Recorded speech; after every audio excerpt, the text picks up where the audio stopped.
નમસ્કાર દર્શક મિત્રો, વેલકમ ગુજરાત ન્યૂઝમાં આપનું સ્વાગત છે।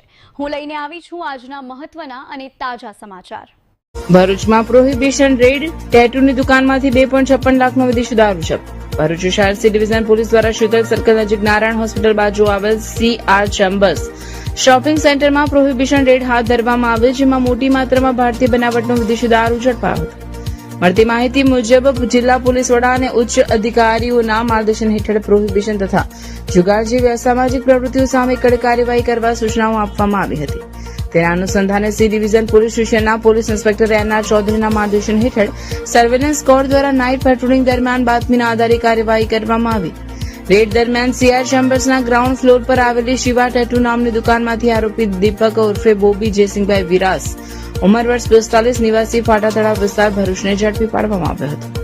પોલીસે દુકાનમાંથી વિવિધ બ્રાન્ડની પ્રતિબંધિત ભારતીય બનાવટની વિદેશી દારૂની કુલ 252 બોટલ જપ્ત કરી હતી, જેની કુલ કિંમત 2,51,175 છે।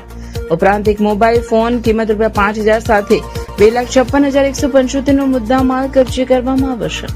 આ બનાવ અંગે ભરૂચ શહેર સી ડિવિઝન પોલીસ સ્ટેશનમાં પ્રોહિબિશન એક્ટની કલમ 65A, 116B અને 81 મુજબ ગુનો નોંધવામાં આવ્યો છે અને આગળની કાયદેસરની કાર્યવાહી હાથ ધરવામાં આવી રહી છે।